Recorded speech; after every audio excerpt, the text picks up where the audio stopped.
Trí, dó, híon, náid, bew is dócha. Dí roimh seo bríon arís ag léamh na nuachta as Meiricea. Tá sé dí luain an tríomhláidtíag úl 2015 sé, tan saoire ag leanach do raí, tá sé caicís béidir, níos mó, 3 ní béidir ó lé mé an nuacht hena. Brónarm ach tar rud geile le déanamh an, obair in na measc, bhí mé scríomh leabhar, bí gí farmach. Idir a dálín, nuacht an lé, scéala bhí héin as Mexico, dáír ní dóilem gur scéal uafásach mór é seo a go bháin gur scéal le action agus trills é. Bhaininn sé le feardar bainim Joaquín Guzmán Loera, buc mór ceanra drugaí i Mexico, chuirhfuil brísún é, timplis 45,000 ó Mexico i brísún díon slándála. Ach má bheith díon slándáil é, níor chuir sin stop leis, mar déala sé ón bhrísún dé saharn is chosúil. Hiúil sé isteach sa folca, thóg sé ce folca mar ó dhé agus níor tháinig sé reis amachchas i gcibh folca, mar bhí tollán tochailte faoin bhrísún agus faoin che folca.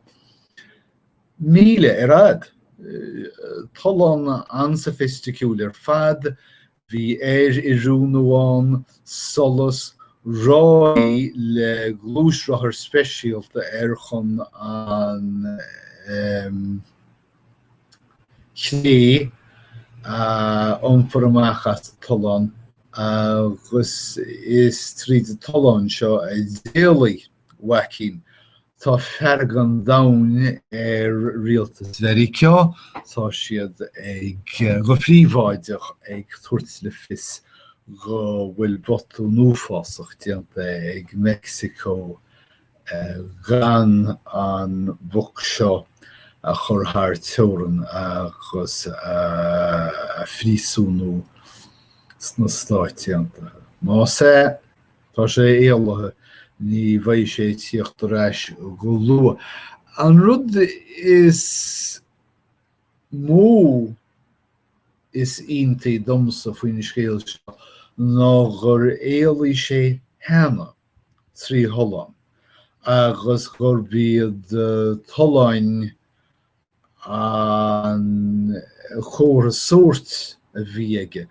Bhíoch sé ag smogláil drogaí trí tholáin an támar fad bhí siad ag thar a teorann idir Mexico agus na Stáitiantaithe, bhíoh toláin éalathe aige as a hithe sábháilte nach iontach ná smaoine na húdaráis sa phríosún seo, béidir go mbeadh sé bhain síl as tollán úsáid arís. Mar dearm tá sé ar a bhealach agus ní bheidh sé tíocht aráis go lua muna mai an táidearg le rialtas Mexico. Má bhí an tollán seo tochailte ag bhfuil ar nó tochlaí a taobh mo, níor bheith Joaquín féin a bhí a tochailt.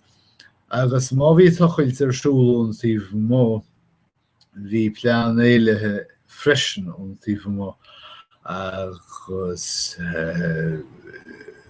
is mó is dóichinach mai sé ag teacht chun solas go ceann bhad. Ní féidir tá bhíonna faoi. Pictar mór ar chlúdach a New York Times de gharda armthe na heasa ag oscailt fíomháin olmhór taobh máid an phríosún. ní is agam céim fá go bhfuil sé an ná céim fá go bhfuil sé armathe tá an túsa luire an Eorop, an Ghréig, an Grexit,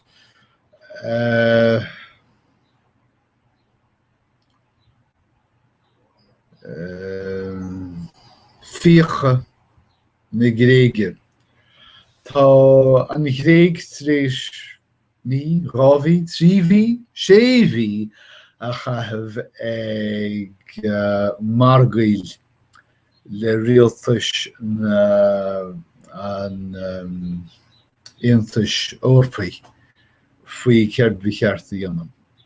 Tá an Ghréig ag ri as airgid agus tá más trí na Gréige sé sin na tír mór san Aontais Eorpach ag chur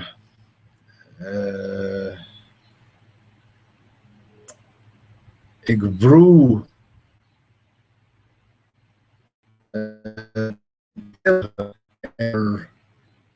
éilih an Gréig nach féidir leis an Gréig ghlach leo nóíre. Séirtáirsú nóíre ná go bhfuil an Aontais Eorpach ag gíre rialtas na Gréige a leagan. Má heasan rialtas na Gréige an fóg chur for muileadreacht ina le agus má dhéanann siad bheanóidh siad sa Gréig mar dhaoine lága. Sé sin rabha an dá díoga atá acuanis agus deachar hús céirt is féidir le spríosa dhéanamh. Tá si ag seastaid chomh fad agus is féidir leo tuigeann siad go mbeidh an Gréig bankfriste, más fíorta na scéalta agus ar nó isteachar na meáin isteadúint de méid seo mar tá na meáin ag obair den na rialtas agus tá na chomhlachtaí móra ach más féidir lín na meáin isteadúint tá an Gréig ar tí dul bankfriste agus má tharlaíonn sin ba sin na siúchs ceart sa Gréig. Ceart is féidir dhéanamh idir dálín ghlacha leis an airgid breise ó rialtas na Cheorpa ach le coineálacha díana bainteach leo. Ar nó níl an Gréig gíre ghlacha leis na coineálacha seo ach cén rá eile tá acu. Cibé, bhíonn iad na cínlínte a réir agus an New York Times ag dul chun preasa maidin feicimítar an Italín go bhfuil rialtas na Gréige sa réis pucháiste éigean, ghlacha le pucháiste éigean ón Aontais Eorpach. Bégan dóibh rudicínta an is dócha ach níl aine ag tuisbáint chadaíad na coineálacha seo. Ní éadach siad a bheith éitrim mar dá meach siad raich poblacht na Héireann agus an Portingéil agus an Spáin agus na tíre eile eis chun an Aontais Eorpaí ag rá leo ná phlééis siad leis na tíre sin ba féráilte 16 bliana ó hin. Is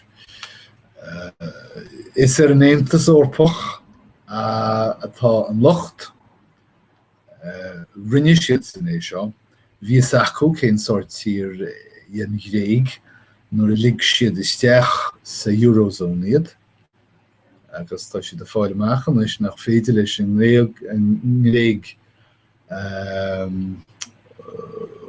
chuir sús leis i teas. Tá trú agam den Gréig, bhí acu san freisin ach ba iad fir gno rialtas na Gréige nuair a chuisiad isteach sa scéim. Feici mí inis chosásta agus tána fir gno árnarigad a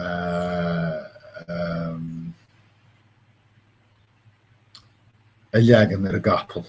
Ar nó ní hé anarigad sa tuisiid ag chorsaíal agus ní bhaid go deo agus fiú mar sé rinstin na baic seo cumileo faoi hada ach a bheith geallach ní geallachadóireachtach ag corgealla. Ar lín Joe Biden fíor bheag gan atá sna scéalta faoi ach síú cheir a seachtaí ó hin fuair a bhac bó bás agus is bhuiile trom é seo do Joe Biden cháil sé a bhean chéile go han trúbheach blianta hin agus man bhfuil dal mórm ceapar cháil sé páist eile freisin béidir sa timpiste chéalna. Cibé san scéal ag chuirsís ar mar atá Joe Biden ag gíre leanach de rai agus an dobrón seo agus é déanana dobrón dá bhac. Tá trú mór agam ó deach sé bheith mise chomá ceanna. Scott Walker, gohhaide dí tá na dromaí ag búla, tá dromaí ráhíle sa séideag ag búla henne féin.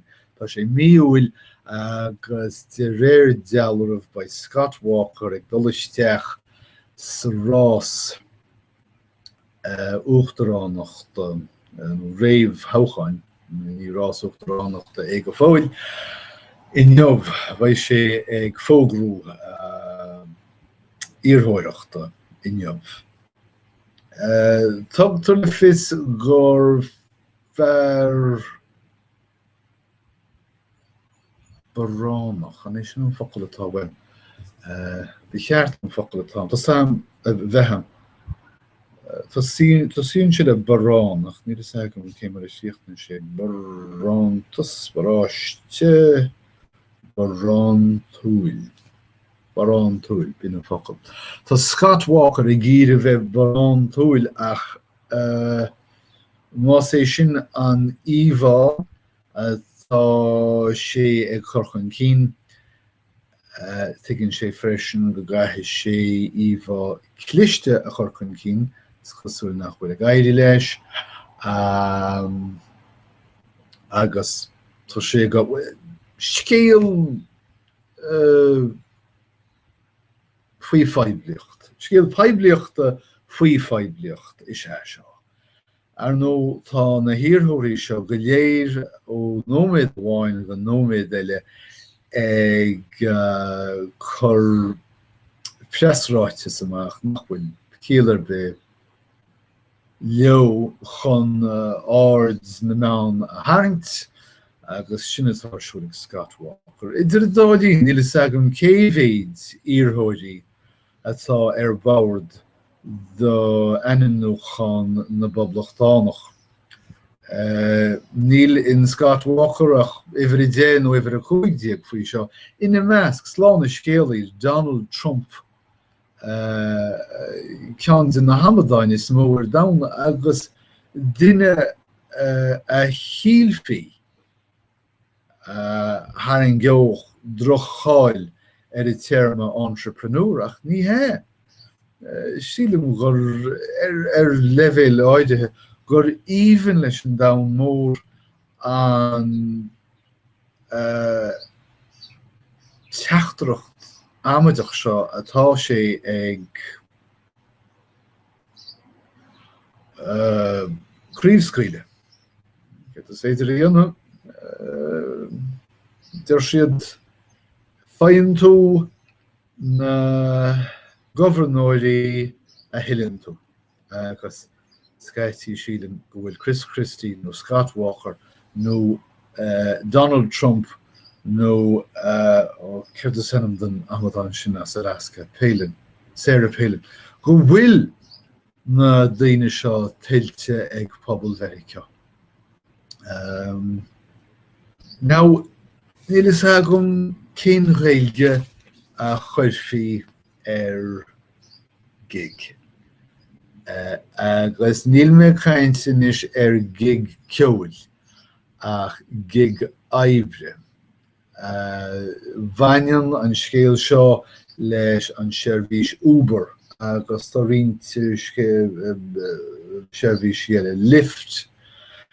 Séir tá Uber agus Lyft ag déanamh ná ag ofráil seirbhís taxi trí cháil phríomháiteach. Sé sin is féidir sinú sús do Uber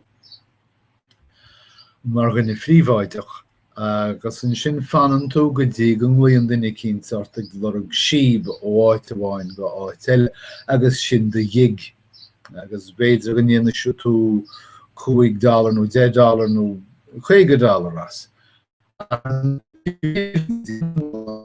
Ní bhfuil tú no, seo focail be ceart a bheith ham benefits. Bequeath benefit sochar. Yes. Sochar diostíocht. Sochar. Tíir sé sa réilge. Feice muid. Is máidem sochar tá sé cloistíam go minic ach ga mai adar leas. Céad é difriocht idir sochar agus leas. Sochar. Benefit, gain, profit. Ach sé chun sochar do. Sílim go bonan sochar agus leas, níl is agam. Ja, nu mir leas an seo, welfare interest, good. Sílim gur fear sochar. Ní aon na haibrithe seo sochar. Fáin siad an $5 nó $10 agus tin an targad sin díreach is teach an lámh. Tá lucht na het deise ag argóint gur cheart fostaíocht a bheith mar seo. Is tusa do ostí féin. Ní an tú túrastal ó aine, ní an tú leas ná sochar ó ostaí agus dá réir sin is fút atá sé an targad a hilim tú a úsáid cho cliste agus is féidir leat. Anis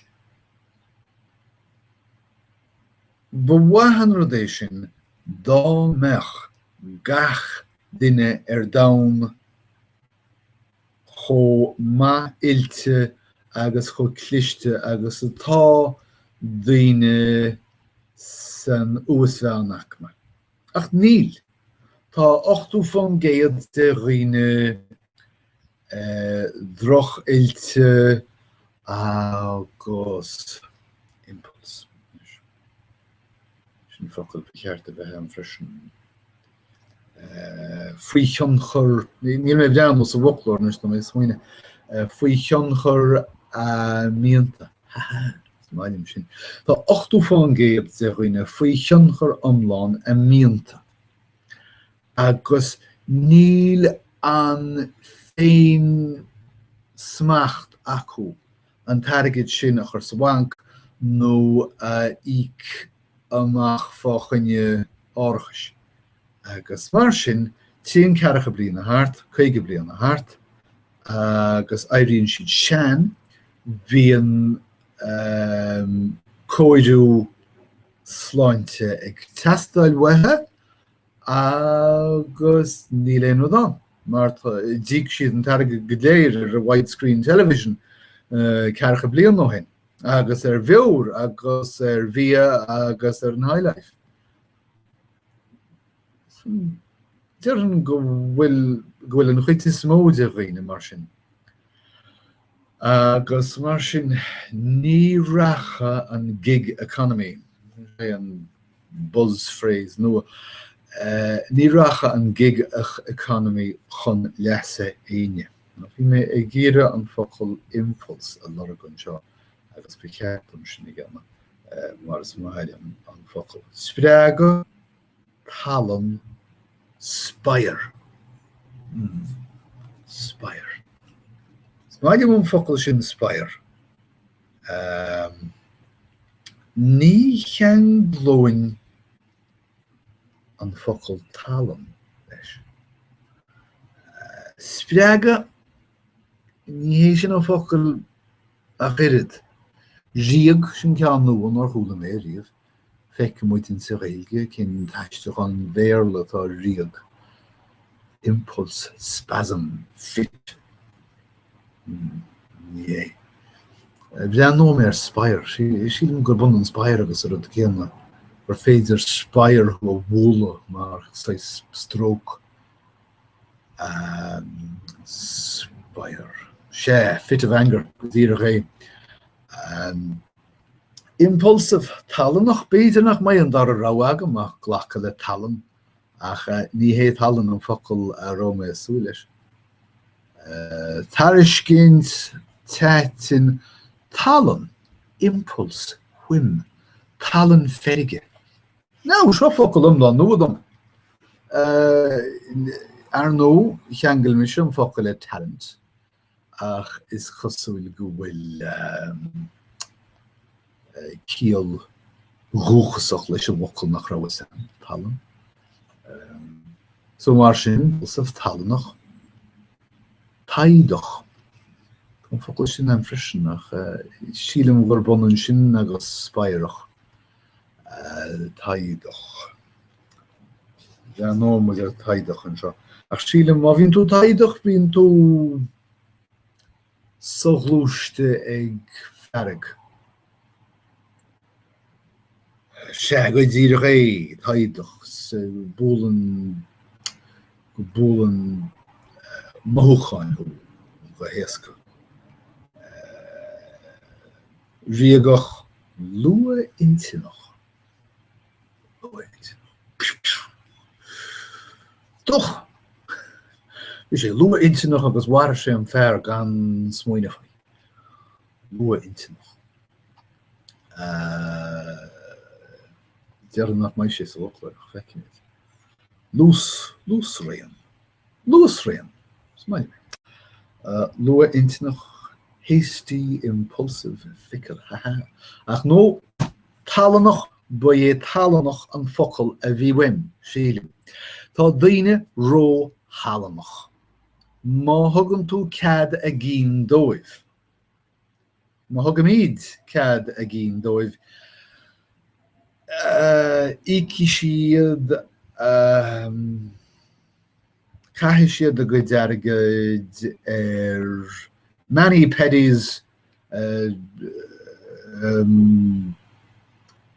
cultachaí nó beur bia gachin atá wahab agus níos smuoinóid siad ar lán na báistí. Agus an nó níl méid smuoin ar na báistí ach báisteach. Bíad gur cheartúin cead a thuirt do riine iad féin a bhile. Sinna déir locht na héite deise gur cheart cead a bheith duine a rawa a dhéanamh ach si a cháirlíonn in gcónaí. Ná in íse seasca, in íse seachtú taganna ceann a ráis agus deir sé níor cheartait cead mo chin a thuirttam agus an is cábhfuil mo árachas agus cábhfuil mo chóirú sláinte agus baiar in ícas cibé. Sinné nuacht as Meiricea agus tásúla agam gur bhain sibh tainmhas, ba muid a caint ríis sarwát tásúla bhfuil ba mise ag caint a ríis sarwát agus ba sibse ag éisteacht. Bhíoh lá deas agah an aimseir dal an scéal bhí muid ag súile lá te ach tá sé hart fan 8 céim faoi láthir agus Kegur chosa an lábleate mar hí na foiine agus techa le dúnta dosluas amachchiad agus tá brísan í deasta ag séad a trí teach so tá méid seasta. Ní gáda an téir I rúnú a chur ar siúl. Agus tá muid ag súla seachtain 7 agus 8. Buchas le tíad. So sin éon scéal bhíoch lá 10 agah agus go dtí chéadú eile beannach téirih.